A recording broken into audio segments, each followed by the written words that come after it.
Je suis dans la joie, malgré que j'ai une semaine un peu chargée. Voilà, je suis dans la joie d'être encore ici pour prêcher la parole de Dieu.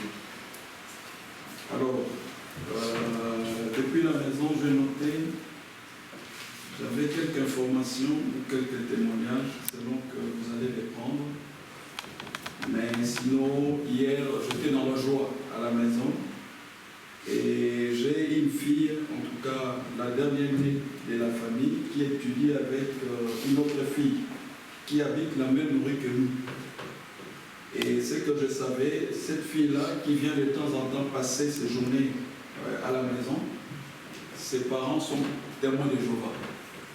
Et alors, hier, la maman est passée pour déposer, en tout cas la fille qui étudie ensemble avec la mienne, Eunice. Et puis, à un moment à l'autre, ils sont passés, les maris et la femme.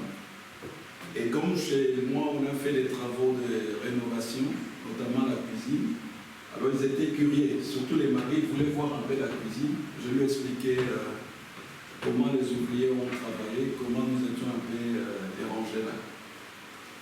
Et puis, comme j'ai l'habitude de le faire, je me suis vu en train de lui parler d'un sujet que j'avais prêché ici.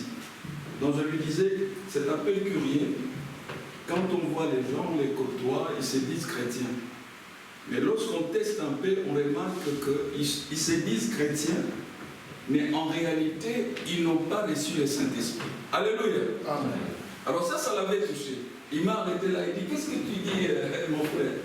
Je dis non, j'ai constaté. Je faisais allusion ou référence à mes prédications ici. J'ai dit, j'ai observé, il y a de plus en plus de chrétiens qui se déclarent être chrétiens. Et moi, je réponds Amen. Mais ce n'est pas suffisant. Alléluia. Amen. C'est-à-dire, si vous vous déclarez chrétien, nous aurons une question à nous poser. Voici la question. Nous l'avions développée pendant la semaine. La question est la suivante.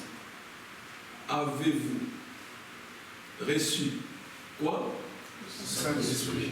Quand vous avez, c'est la grande question. Cette question sera posée à chaque chrétien et dans toutes les générations. En d'autres termes, pourquoi cette question? C'est parce que sans le Saint-Esprit, vous pouvez vous déclarer être chrétien, être dans les messages, mais en réalité, le prophète de ce temps vous dira que vous n'êtes pas sauvé. Non, je vais le dire autrement. Vous n'êtes pas converti. Alléluia. C'est-à-dire, si vous n'avez pas le Saint-Esprit, sachez que vous n'êtes pas converti. Mais vous êtes dans un processus pour devenir chrétien. Mais vous serez converti que lorsque Dieu va vous baptiser du Saint-Esprit. Alléluia. Amen. Et c'est de ça qu'on a parlé avec ces témoins de Jéhovah. Alors, je ne m'attendais pas. Il est resté chez moi, je crois, pendant plus de 3 heures.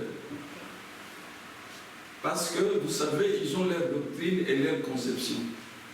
Mais ce que j'ai appris aussi du prophète de ces temps, il ne faut jamais froisser les gens dans leurs convictions. Si vous voulez gagner ces gens-là, notamment d'autres chrétiens, c'est-à-dire ceux qui ne croient pas la Bible, ceux qui ne croient pas la doctrine des apôtres, il ne faut surtout pas les heurter dans leurs croyances. Vous devez les respecter. Alléluia. Amen. Donc, on a passé 3 heures. Et lui, dans tel verset, je lui montrais tel autre, etc. Il disait, il faut raisonner avec la Bible. Je disais, non, on ne raisonne pas avec la Bible. Nous comprenons la Bible lorsque Dieu nous donne la révélation. Alléluia. Amen. Et la révélation vient du Saint-Esprit.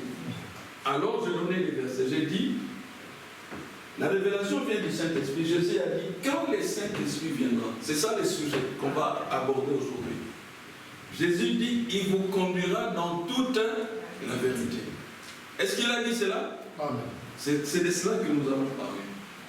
Si vous dites que vous êtes chrétien et que vous avez le Saint-Esprit, donc le Saint-Esprit doit vous conduire dans toute la vérité. Maintenant, il y a plusieurs tests. Quand une personne dit qu'il a le Saint-Esprit, on va lui faire passer une batterie de tests.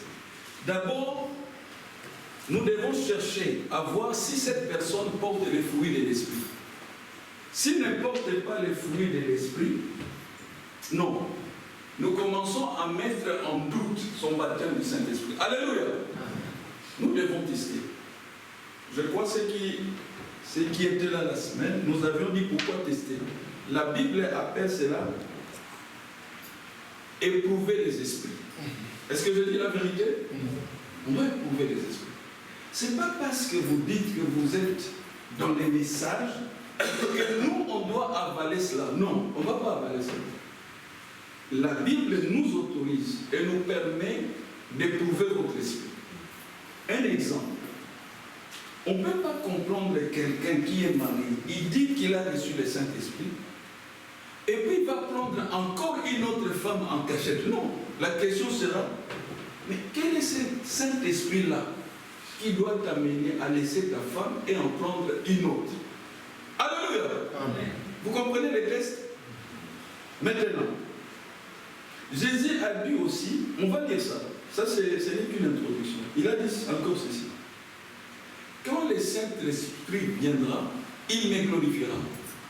Bon, maintenant, vous dites que vous avez reçu le Saint-Esprit. Quand on vous écoute parler, toujours Jéhovah, non. On met en doute votre baptême du Saint-Esprit. Parce que Jésus a dit, le Saint-Esprit, quand il viendra, il fera quoi? Il me glorifiera.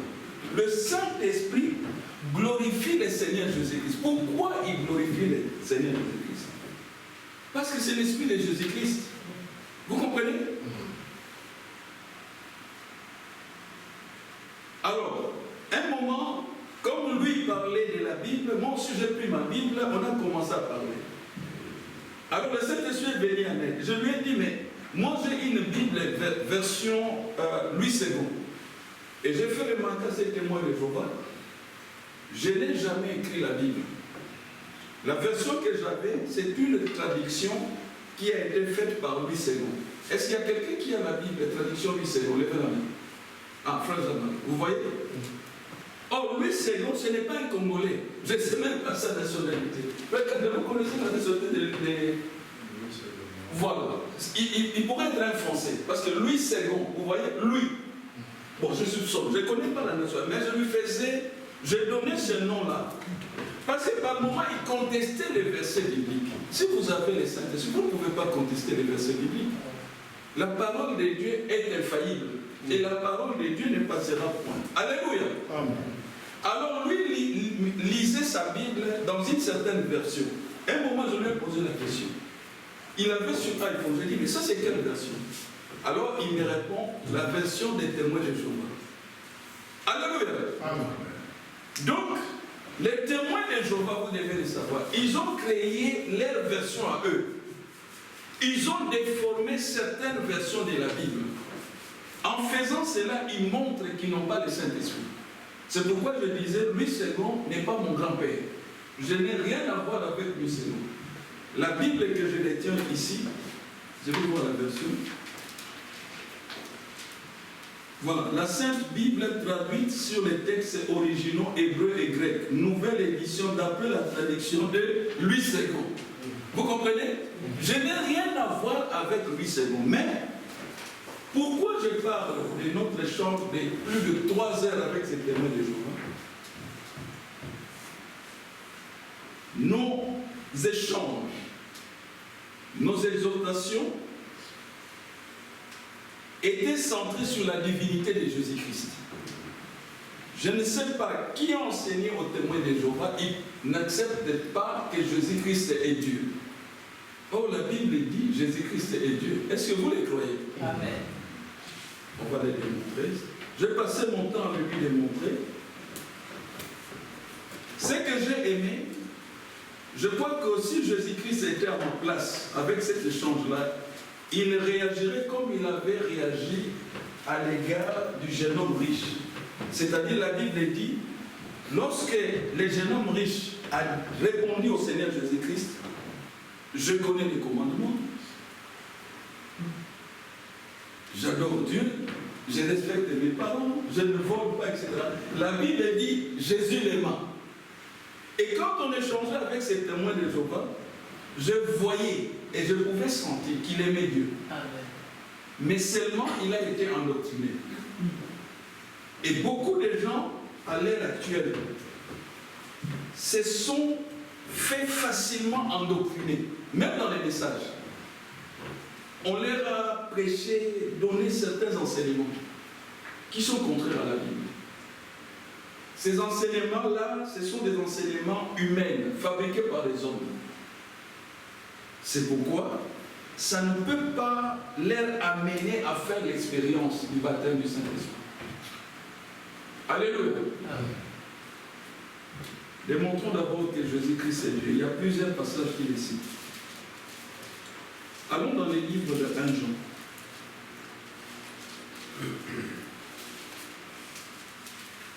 Ce n'est pas mon texte de référence pour la prédication d'aujourd'hui. 1 Jean 5, verset 20. Nous pourrons les lire tous, si vous l'avez trouvé. 1 Jean 5, verset 20 à 21. Est-ce que vous l'avez trouvé? Oui. On peut les lire? Lisons au nom du Seigneur Jésus-Christ. Nous savons aussi que le Fils de Dieu est venu et qu'il nous a donné quoi? L'intelligence pour connaître les véritables. Et nous sommes dans le véritable en son Fils Jésus-Christ. Écoutez, c'est lui qui est le Dieu véritable. Qui est le Dieu véritable? Jésus-Christ. Donc vous voyez que je n'invente pas. C'est la Bible qui le dit. Il n'y a pas un autre. Oh non, tel Dieu. Ah, non. Si ce n'est pas Jésus-Christ, ne le croyez pas. C'est Jésus qui est le Dieu véritable. Nous chantons un cantique ici qui dit le Dieu puissant c'est Jésus. Et ça ne changera pas. Mais dans leur version, la version des témoins de Jéhovah, traduit par un groupe de témoins, ils ont trafiqué ça. Alors je disais à ces frères, ça ne change rien. Puisque au cours de nos échanges, il a sorti les passages des gens, lisons-les. C'est sorti de sa bouche. Donc, Satan ne peut pas nous tromper. Non, nous sommes très aguerris. Et vous devez vous perfectionner à lire votre Bible. Parce que si vous ne lisez pas votre Bible, le jour où vous allez tomber sur un témoin de Jéhovah, mais il va vous massacrer. Alléluia. Amen. Lisez votre Bible.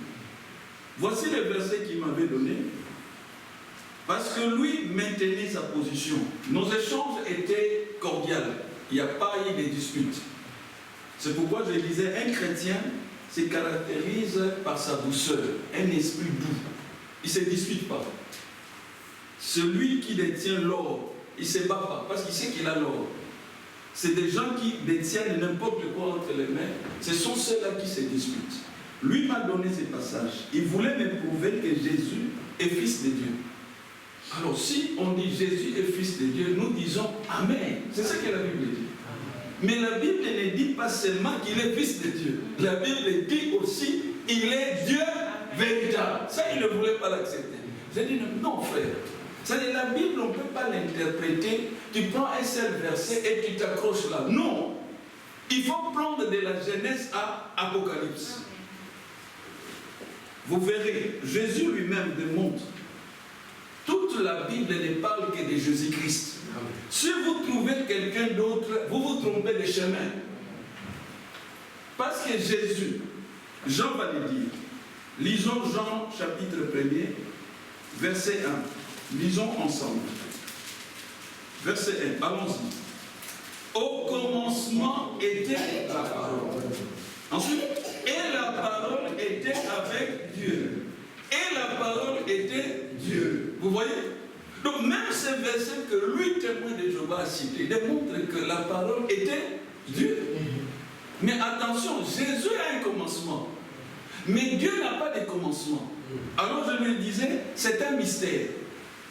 Connaître Jésus, c'est connaître les plus grands mystères qui donnent le monde de tête aux philosophes, aux théologiens, etc. Et tu peux connaître Jésus-Christ en tant que Dieu si Dieu te donne la révélation. Est-ce que vous comprenez? Donc, lui s'accrochait là. Il disait, tu vois, il était au commencement, la parole. Et il était avec Dieu. J'ajoute, la Bible ajoute, mais la parole était avec Dieu et la parole était Dieu. Amen. Maintenant, comment la parole était Dieu? Et comment la parole a un commencement? Dieu, c'est Elohim, c'est le grand esprit, c'est l'éternel. Il n'a pas de commencement, il n'a pas de fin. Dieu a toujours existé. Dieu, c'est le je suis. Vous comprenez? Mais au départ, il était seul. Il était seul Dieu. Mais quand Jean écrit avec la révélation que le Saint-Esprit lui a dit, Jean dit au commencement. Oh, Dieu n'a pas de commencement. Maintenant, au commencement, qu'est-ce qui était là? Jean répond, était la parole. Ça signifie que Elohim, le grand esprit, a commencé à parler. Jésus-Christ. Vous comprenez? Quand Dieu a prononcé la première parole, c'est ça Jésus-Christ. C'est pourquoi Jean les situe au commencement. Mais avant le commencement, Dieu était toujours là. Amen. Dieu n'a pas de commencement, il n'a pas de fin. Alors il me dit, mais maintenant, si Jésus a un commencement, comment tu peux dire qu'il est Dieu? Mais justement parce que tu ne peux pas dissocier Jésus-Christ de Dieu. Alors il dit, mais comment on ne peut pas les dissocier? Il dit, mais Jésus-Christ est fils. Mais s'il est fils, quand est-ce que Dieu l'a enfanté ou engendré? Vous comprenez? Voici les mystères. Comment Jésus a un commencement, il est Dieu. Les mystères se tiennent dans notre corps. Quand vous me regardez et que vous m'écoutez, en réalité, vous ne voyez que mon corps. Moi qui vous parle, vous ne m'avez jamais vu. Et je ne vous ai jamais vu. Je vais le démontrer. Ce que vous voyez, ce qui marche, ce qui fait des mouvements, ce n'est qu'une entité. Je vais dire une partie, le moi. Vous voyez mon corps. Vous voyez les gestes que je fais, mes mains, etc. Mais celui qui vous parle, ce n'est pas ce corps. Est-ce que je dis la vérité? Celui qui vous parle, c'est mon esprit. Qui est invisible à l'ennemi, qui est en moi. On va le trouver. Prenons le livre des choses. Et je lui ai démontré d'abord par ça. Quand je lui disais que démontrer qu'on ne peut pas dissocier Jésus de Dieu, ben, il a semblé contester. Prenons Job 32, 8. Je ne suis pas encore entré dans ma prédication, mais je suis conduit à vous parler un peu de ça, c'est important.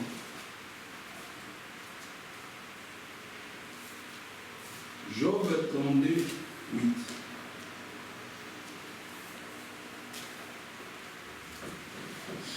Si vous êtes, lisons-les tous ensemble, allons-y. Mais en réalité, dans l'homme, c'est quoi? Pourquoi la Bible ne dit pas en réalité dans l'homme c'est le corps? Il faut bien comprendre les langages bibliques. Donc on dit mais en réalité. On pouvait dire mais dans l'homme, non, on insiste en réalité. C'est-à-dire ce qui est réel dans un homme, c'est d'abord l'esprit. Ce n'est pas tout. Oui. Mais en réalité dans l'homme c'est l'esprit. La suite, le souffle du Tout-Puissant qui donne quoi? L'intelligence. Donc l'intelligence que vous avez ne vient pas du corps. Le corps n'est qu'une motte de terre. Si Dieu retire le souffle, ce qu'on appelle l'esprit, quelque chose qu'il a soufflé dans l'argile pour que l'homme prenne vie, l'homme commence à respirer. S'il retire ça, le corps tombe. Est-ce que j'ai raison? C'est pourquoi la Bible dit en réalité, dans l'homme. C'est quoi? L'esprit. Et Dieu ne traite pas avec les corps. Il sait que le corps d'abord est faible. Le corps c'est la pourriture, c'est la poussière. Dieu traite avec nos esprits. Est-ce que vous comprenez? Ce que Dieu chérit dans l'homme, c'est son esprit. C'est pourquoi la Bible dit, en réalité, dans l'homme, ce n'est pas le corps. Il dit c'est l'esprit, virgule, le souffle du Tout-Puissant. Ça signifie que l'esprit, c'est le souffle-là que Dieu a mis dans l'argile. C'est ça l'esprit. Et c'est ça que Dieu poursuit. Et c'est avec cet esprit-là que Dieu travaille. Quand je vous parle, c'est cet esprit-là qui reçoit les enseignements. Mais le corps, vous allez voir, ce corps aussi est têtu. Le corps ne suit jamais la parole de Dieu. Quand Dieu dit, sois fidèle à ta femme, le corps va t'amener à l'infidélité. C'est ça le corps. Il aime toujours les choses du monde. Quand Dieu te donne l'argent, le corps va te dire, maintenant tu peux conquérir beaucoup de femmes. Tu me poses la question, mais pourquoi je dois... Pour que moi je trouve mon plaisir, le corps. Il a toujours des désirs contraires à quoi? À l'esprit. La Bible dit, l'esprit est disposé. Disposé à suivre la parole de Dieu. Mais le corps, lui, non. Il faut l'entraîner. Quand tu as l'argent, le corps va te dire non. Ne donne pas des offrandes. Pourquoi donner des offrandes? Il fait chaud. Va acheter une bouteille de whisky. Ça, c'est le corps. Il aime des choses bamba bamba. Alléluia. Amen. On te paye ton salaire, le corps va dire non. Tu veux donner aux pauvres. Ah mais non. Et constitue-toi un trésor. Mais le corps ne te dit pas que quand tu vas te constituer ton trésor d'argent, ta fortune, mais un jour tu vas mourir. Alors quelqu'un d'autre, un paresseux qui n'a pas ça, il va tomber sur ta fortune. Donc tu avais travaillé en vain. C'est ça le corps. Mauvais conseil. Il aime toujours des travaux. Le corps te dira, oh, dans cette église, vous chantez toujours des cantiques. Mais non. Il faut chanter les chansons de Kofi Olomide. Ça, c'est le corps. Il faut chanter Stromae. Ça, c'est le corps. Vous comprenez? C'est-à-dire, la Bible nous enseigne, il y a une contradiction, un combat entre le corps et l'esprit. Mais la Bible insiste, en réalité, dans l'homme, c'est quoi? C'est l'esprit. Travaillez avec votre esprit. Ne suivez pas les corps. Parfois, il va vous entraîner vers les prostituées. Mais ce que le corps ne vous dira pas, vous pouvez mourir en suivant les prostituées. C'est-à-dire que vous allez attraper les sida, les maladies vénériennes. Ça, le corps ne vous le dira jamais. Parce que le corps aime les plaisirs du monde. Mais l'esprit, non. L'esprit se tourne vers les choses d'en haut, qui sont des choses éternelles. Vous comprenez? En réalité, dans l'homme, c'est l'esprit. On n'a pas de temps de les lire, mais le Saint-Esprit nous répond. Vous savez, quand Jésus était mort, il avait dit, Père, je rends vers toi quoi? Mon esprit. Pourquoi il n'a pas dit mon corps? Parce que le corps reste toujours ici sur la terre. Mais l'esprit tourne vers Dieu. Faites attention avec votre esprit. Comment vous nourrissez votre esprit? Oh mon frère, moi je ne mange que des caviars, je ne mange que des poules. Mais ça c'est le corps. Ça va mourir. Même si Dieu te donne la grâce de manger, très bien. Mais nourrissez, n'oubliez pas de nourrir votre esprit. C'est ça qui va retourner vers Dieu. Mais le corps, poussière de la terre, ça a été tiré de la terre, ça retourne vers la terre. Vous comprenez? Que Dieu nous ouvre l'esprit pour comprendre ces choses. Alors quand j'ai donné ces versets, il a dit oui, je suis d'accord. Donc dans l'homme, il y a une autre entité appelée l'esprit. J'ai dit très bien, que Dieu te bénisse. Mais je ne suis pas arrêté là. J'ai dit, je dois continuer avec la démonstration. Parce que je voulais lui faire comprendre que dans l'homme, il y a trois entités, ou trois parties. Il y a la partie visible que tout le monde connaît. D'ailleurs, les enfants, même à l'école primaire, on les apprend. Le corps a autant de parties. La tête, le cou, les bras, etc. Tout ça, c'est facile. Ça, tout le monde peut comprendre. Pour lorsqu'on parle de l'esprit, c'est témoin de Jéhovah dit, l'esprit, c'est quoi ça l'esprit? Je vais donner les versets.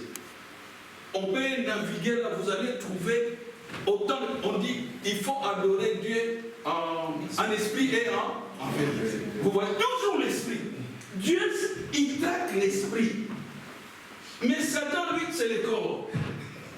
C'est le corps.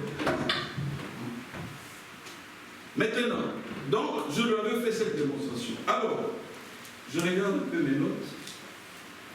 Il s'agissait de lui convaincre sur l'âme. Prenons Matthieu 10, 28. L'âme. Pourquoi je cite le corps? Pourquoi je cite l'esprit? Pourquoi je cite l'âme? C'est parce que je voulais lui démontrer que ces trois entités, vous ne pouvez pas les dissocier. Si on les dissocie, on va déclarer la personne morte ici sur terre. C'est la même chose. Si tu sépares Jésus et Dieu, eh bien tu vas causer un dégât. Ils sont inséparables. Jésus disait, moi et le Père, nous sommes un. Alors lui m'a dit, mais c'est comme un homme qui se marie avec sa femme, etc. Oui, en quelque sorte, c'est comme ça. C'est comme ça, mais pas parfaitement comme ça. L'unicité de Dieu avec Jésus est inséparable. Ce n'est pas seulement avec Jésus. La troisième manifestation de Dieu, c'est le Saint-Esprit. Donc ces trois-là, vous ne pouvez pas les séparer. Si vous les séparez, vous tombez dans les pièges des catholiques. Vous allez avoir deux dieux ou bien trois dieux. Les catholiques disent qu'il y a trois personnes en Dieu. Non, Dieu est unique. Amen. Alléluia. Amen. Comprenez bien la divinité de Jésus-Christ. Donc je disais Matthieu 10, 28.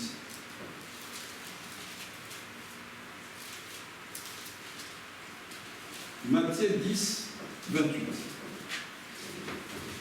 Allons-y, lisons au nom du Seigneur Jésus-Christ.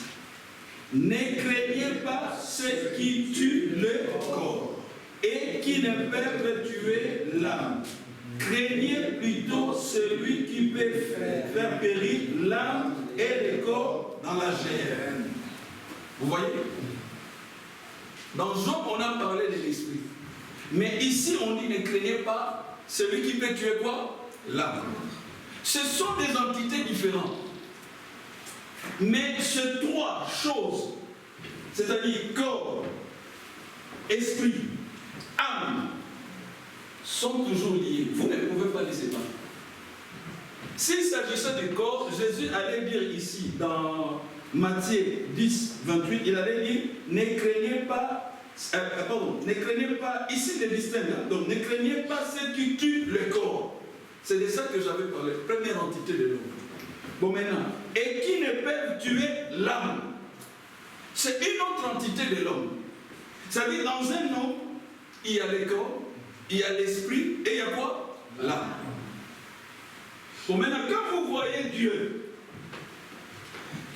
en Dieu, il y a Dieu, l'Élohim, l'Esprit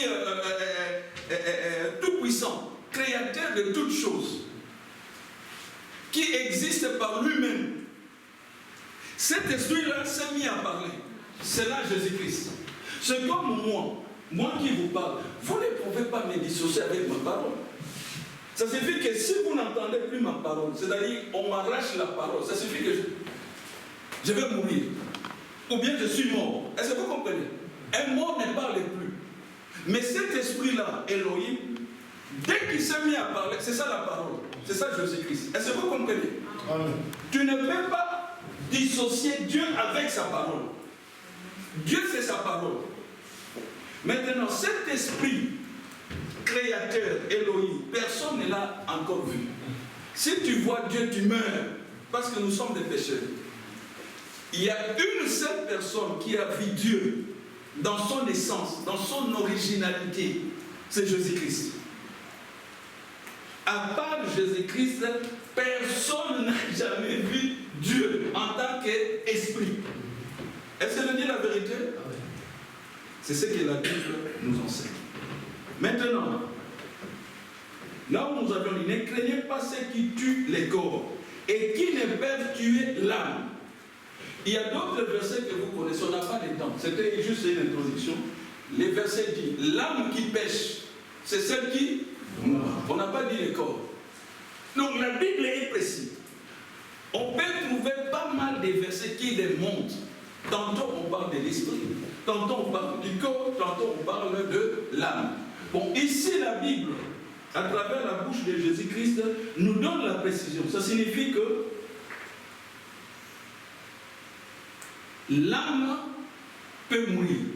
Puisque Jésus le dit, ne craignez pas ceux qui tuent le corps et qui ne peuvent tuer l'âme. Craignez plutôt celui qui peut faire périr l'âme et le corps dans la géhenne.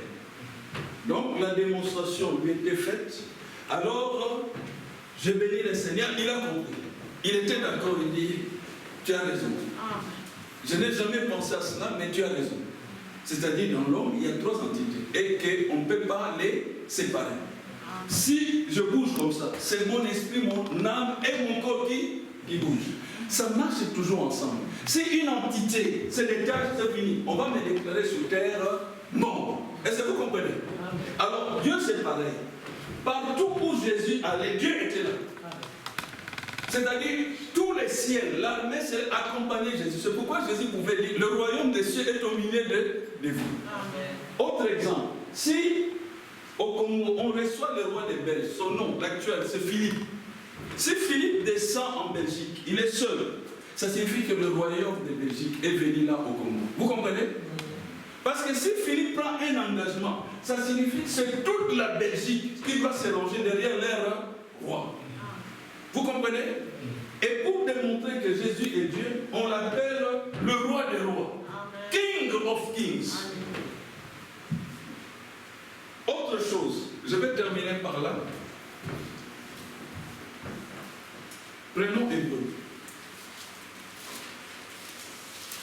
Hébreu 1. Et on va terminer avec cet échange avec le témoin de Jéhovah.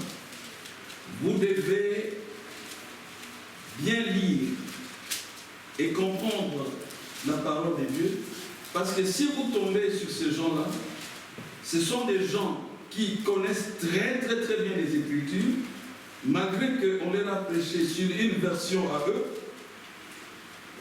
Mais si vous connaissez votre Bible, non. Ils ne sauront pas, je vais dire, vous dérouter, ou ils ne sauront pas vous manipuler. C'est Hébreu.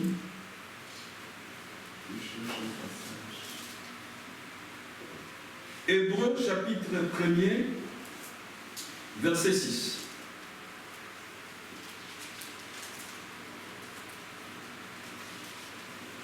Vous y êtes? On peut les lire. Lisons-les. Et lorsqu'il introduit de nouveau dans le monde les premiers-nés, il dit que tous les anges de Dieu l'adorent. Je lui ai donné encore ce petit peu. Parce qu'il disait, mais ce n'est pas possible.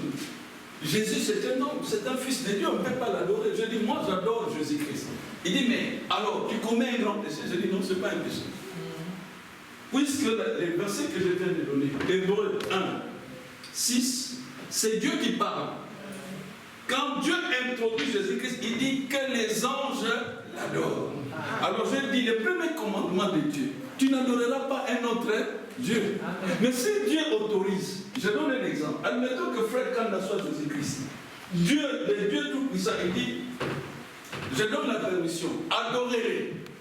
Qui va résister? Si vous résistez, ça signifie que c'est une désobéissance. Vous comprenez?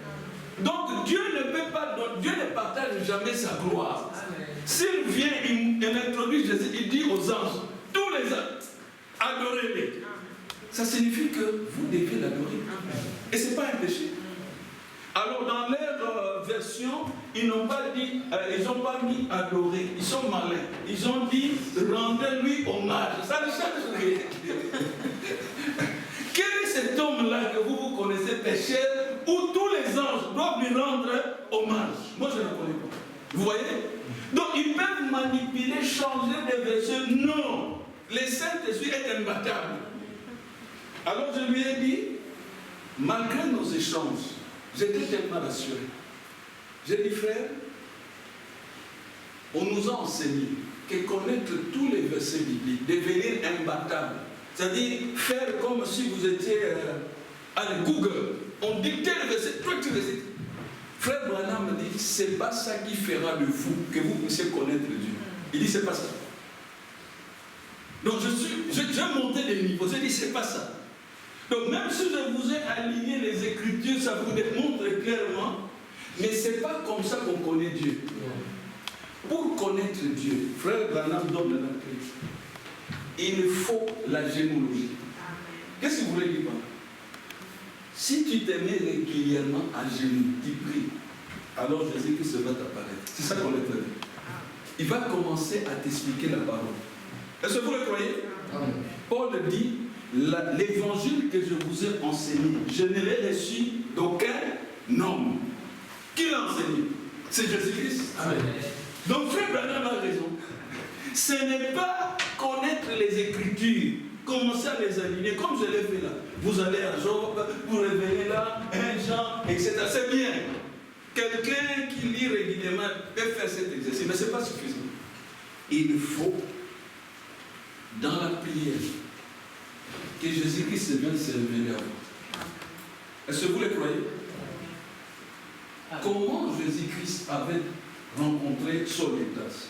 Écoutez, même nous dans cette assemblée, si Saul nous faisait fouetter, arrêter, et qu'un jour il vient dans cette assemblée pour prêcher, nous allons dire dehors. Est-ce que j'ai raison? Donc, si il ne fallait pas un homme pour convertir Paul, c'est pourquoi Jésus-Christ lui-même est descendu, il l'a rencontré. Paul a fait une expérience. Il lui a parlé. Voici comment il a parlé. Saul, Saul, pourquoi me persécutes-tu? Et Saul, devenu Paul, a fait cette expérience. Maintenant, sous la conduite du Saint-Esprit, il est allé dans les déserts d'Arabie pendant 3 ans. Personne ne lui a enseigné l'évangile. C'est Jésus, le Saint-Esprit, qui lui a enseigné. Quand il est sorti de là, on l'a vu seulement commencer à prêcher. Alors les autres étaient curieux, ils disent, bon, on va entendre comment il va prêcher. Et c'est encore une autre clé pour tester. Si une personne dit qu'il a le Saint-Esprit, nous devons l'écouter. Quand il ouvre la bouche, de quoi est-ce qu'il parle? Si nous écoutons, il élève Branham, nous savons qu'il n'a pas reçu le Saint-Esprit. Alléluia. Il doit élever qui? Jésus-Christ. Est-ce que Branham est mort pour vous? Non. Est-ce que le Saint-Esprit c'est l'esprit de Branham? Non. Ça n'a rien à voir. Alléluia. Mais frère Branham est un véritable prophète. Donc comprenez ce que je tente de vous dire. Vérifiez dans la Bible, quand Paul avait rencontré Jésus-Christ, il ne parlait pas d'une autre personne. Il parlait que de Jésus-Christ. C'est ça. Avoir le Saint-Esprit. Jésus a dit, il me glorifiera. Donc, si vous dites que vous avez reçu le Saint-Esprit, très bien. Amen. Maintenant, nous allons vous écouter. Qu'est-ce que vous racontez? Qu'est-ce qui sort de votre bouche? Si vous dites que vous avez reçu le Saint-Esprit, vous ouvrez la bouche, vous parlez d'un certain mot quantum, nous savons que vous avez reçu un faux esprit. Comment le Saint-Esprit doit glorifier un homme? Oh, quelque chose comme ça. Moukwatombo. Quel Moukwatombo? Et c'est la Bible ne parle de Moukwatombo. Vous voyez? Je ne vais pas entrer là-dedans. Donc, ce n'est pas suffisant de dire que vous avez reçu le Saint-Esprit. La Bible nous autorise d'éprouver votre esprit pour savoir est-ce que c'est le même esprit que les apôtres avaient reçu. Parce que les Pierre, quand ils ont reçu le Saint-Esprit, ils ne parlaient que de Jésus. Ils ne glorifiaient que de Jésus. Un jour, Pierre a fait un miracle. Quelqu'un qui était boité de naissance, il a prié. Alors les religieux qui ne faisaient jamais de miracles, et ils étaient toujours là à fatiguer les gens avec des histoires de Moïse, etc. Ils ont entendu ça, ils sont venus. Ils ont interrogé Pierre. Dites-nous, au nom de qui vous avez fait cela? Ils s'attendaient à ce que Pierre réponde au nom de Moïse. Là, ils disaient, ah, tu es notre frère. Mais quel était le... Alors, Acte 4. Acte 4. Oh mon frère, nous sommes dans les messages. Mais qui élevez-vous dans ces messages? C'est ça la question. Jésus-Christ, en Chiluba, on l'appelle aussi Muntukumpala. Un homme mystique. Quelqu'un qui fait des miracles. C'est ça Jésus-Christ. C'est le Dieu Tout-Puissant. Écoutez. Acte 4, 5. Lisons-les tous. Allons-y. Le lendemain, les chefs du peuple, les anciens et les scribes s'assemblèrent à Jérusalem avec Anne, le souverain sacrificateur, Caïphe, Jean, Alexandre et tous ceux qui étaient de la race des principaux sacrificateurs. Ils aiment ça, le goût. Pour vous faire la pression. Ils ne peuvent pas venir seuls, ils savent que non, c'est dangereux. Alors ils vont, le Caïphe, tout ça. Alors ils vont mettre leurs vêtements, ils viennent. Au nom de qui vous prêchez ici? Au nom de qui? Si vous dites au nom de Moukwato, voilà, ce sont nos gens. Non. Alors ils sont descendus là, tout ce groupe-là. Maintenant, écoutez, ils furent placés au milieu de Pierre et Jean et leur demandèrent. C'est ça le problème. Ils viennent toujours en masse. Ils vont vous mettre la pression. Bon, maintenant, s'ils étaient de Jésus-Christ, il allait savoir qu'au nom de Jésus-Christ, on opère des miracles. Mais sans doute, ils ne savaient pas parce qu'ils n'étaient pas de Jésus-Christ. Écoutez alors. Alors Pierre, rempli du Saint-Esprit, leur dit, chef du peuple et ancien d'Israël, puisque nous sommes interrogés aujourd'hui sur un bienfait accordé à un homme malade, afin que nous disions comment il a été guéri, sachez-le tous, et que tous les peuples d'Israël les sachent. Lisons la suite, la réponse. C'est par le nom de Jésus-Christ de Nazareth que vous avez crucifié et que Dieu a ressuscité des morts. C'est par lui que cet homme se présente en pleine santé devant vous. Amen. Amen. Acclamons pour le Seigneur. Ce n'est pas un autre nom. Amen. Le nom de Jésus-Christ. C'est le nom le plus détesté par Satan. Le nom le plus détesté par les démons. Mais c'est ce nom-là qui guérit les malades. Amen. Je n'en connais pas un autre. C'est ce nom-là qui m'apporte de l'argent. C'est ce nom-là qui me donne la joie. C'est ce nom-là qui nous donne la paix du cœur. C'est ce nom-là qui enlève nos péchés. Vous voyez? C'est ce nom-là qui nous donne de bons foyers. C'est ce nom-là qui nous a rendus fidèles à nos femmes. C'est ce nom-là. Et nous devons élever ce nom. Si vous prenez un autre nom, le Saint-Esprit vous dira, vous avez pris un nom de Mavwanga. Et si tu prends un nom de Mavwanga, tu attrapes un esprit de Mavwanga. Mavwanga, traduisant en français, désordre. Un esprit désordonné. Vous voyez? Mais le Saint-Esprit vous poussera toujours à élever le nom de Jésus-Christ. Maintenant, le test est simple. Pierre, il avait reçu le Saint-Esprit. On lui demande, en quel nom tu as fait ça? Il n'a pas dit au nom de Branham, non. Au nom de Jésus-Christ. Ça signifie que si nous, à cette époque, nous recevons le Saint-Esprit, nous devons faire quelque chose au nom de Jésus-Christ. Vous marchez au nom de Jésus-Christ. Vous donnez des offrandes, donnez au nom de Jésus-Christ. Vous voulez vous marier, mariez-vous au nom de Jésus-Christ.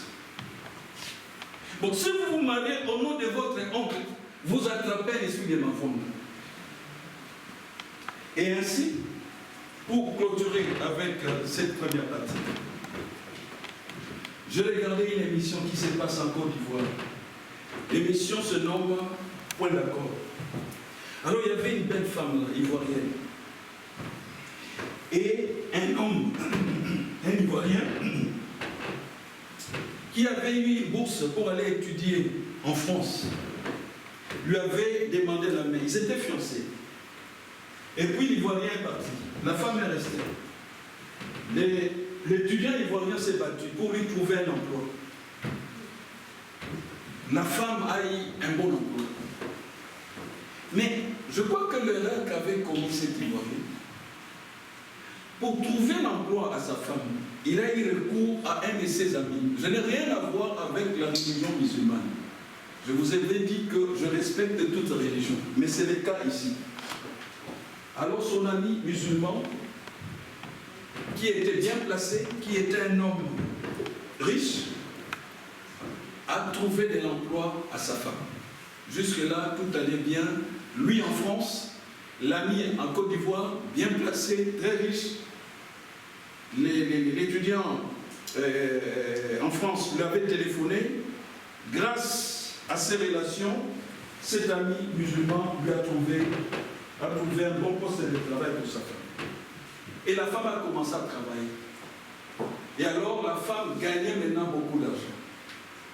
Le mari ou les fiancés étaient toujours étudiants en France. Alors il réalise que non, il s'est passé un certain nombre d'années. Il estimait que c'est pas prudent de laisser une femme, une fiancée comme ça en Côte d'Ivoire très longtemps. Parce qu'il y a toujours de loups en mal d'aventure qui rôdent, vous voyez, des serpents venimeux. Et il n'avait pas tort. Alors, il a rassemblé un peu d'argent, il est allé en Côte d'Ivoire retrouver sa fiancée en disant, bon voilà, je me suis rendu compte que je t'ai laissé pendant un certain nombre d'années. Bon, maintenant Dieu nous a bénis, tu as un bon emploi, moi je suis toujours aux études, mais je me propose qu'on se marie. Et jusque-là, tout allait bien, la dame était d'accord. Ils ont fait des invitations, on a fixé la date du mariage, etc. Ils ont donné ce qu'il y avait à donner. Il restait que la grande cérémonie pour finaliser leur mariage. À une semaine de la date, c'est alors que la dame va se prononcer